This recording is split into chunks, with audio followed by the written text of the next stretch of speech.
The key to all memory is association. There are many variations to this ancient memory technique. In this video, I will discuss two of them. Regardless of the variation that you use to employ this technique, it will require a personal effort on your part. You will need to sit down with a piece of paper and pencil and write out your key list.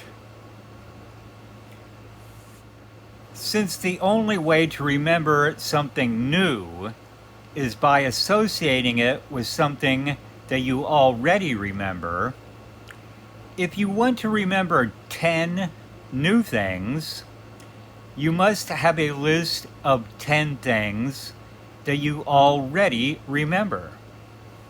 This is your key list. The first technique is what I call the rhyming technique. Number 1 is run. Number 2 is zoo. Number 3 is tree. And so on and so forth. So take your pencil and write on your paper the numeral 1. And next to it, write the word run.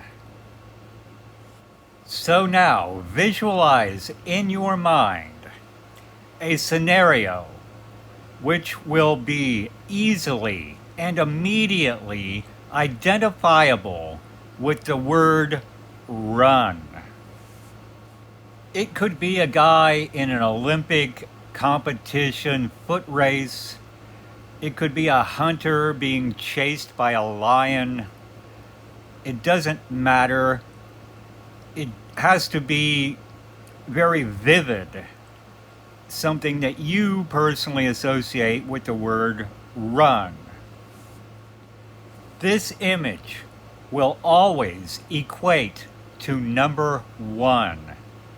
You think 1, you think run, and you immediately visualize this image. It never changes. Personally, I envision this little cartoon character I made up that's running down this hill. It's always the same cartoon character running down the same hill. So when I want to remember something new, I take the first thing that I want to remember. Let's say it's a chair. I envision my little character chasing after a chair. The chair has become animated. The chair is running. This is very important to this technique. The better imagination you have, the better you will be at it. The more action and animation and motion, the better. It's just easier to remember than a static object. Which brings us to another point. It's a lot easier to remember physical, tangible objects than it is to remember abstract concepts. Like, say, if you were trying to remember punctuality, instead of the little guy chasing a chair, you might visualize him chasing a clock with fingers punching it. Again, the better imagination that you have, the better you will be at employing this technique. So there you have the fundamental principle of the rhyming technique. You continue creating your key list. 2 does not have to be zoo. Anything that rhymes with 2. But if it were zoo, personally I use zoo, and I envision the thing that I'm trying to remember inside of a locked cage, and the thing has become animated. It's shaking the bars, it's trying to get out, it's running around, bouncing around inside of the cage. A lot of action. This is very important. You can make your key list as long as you want. You can make it 100 items. It will work just as effectively. From my experience, to sit down and create a list of 10 items and memorize them, I think it would take the average person about a half an hour. But don't worry, you can always go back and expand your list later. Which brings us to another point. This technique works so well. If you want to do it twice in one day, you will need 2 lists, because you need a day to forget. If you try to do it twice in the same day using the same list, the images will become transposed on each other. So, if you use the technique often, it's always helpful to have 2 or more lists.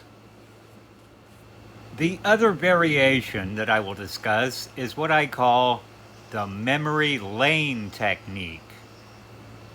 In this technique, instead of using rhymes to equate to the number on your list, you use a geocentric location.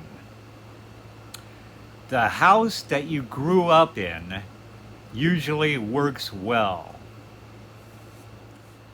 So with this technique, number 1 is usually your bed. It's usually the first thing you do is wake up. So, the thing that you're trying to remember would be in your bed with you. And that's number 1. Often, number 2 would be the bathroom. Again, animation, motion, action is very important.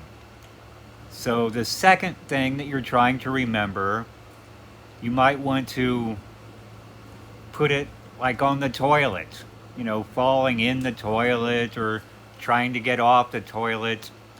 A lot of action. It's very important. So you just continue with this concept, going all around the house, creating new stations.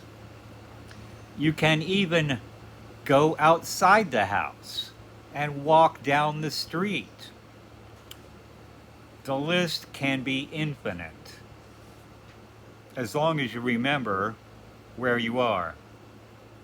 Which brings us to another key point of the memory lane technique. The path that you are creating and following cannot cross over itself. This will confuse you. The path need not be linear, but it cannot cross over itself. So there you have it. Please take this ancient knowledge that I have imparted unto you and use it in the pursuit of good and noble causes. May peace be with you.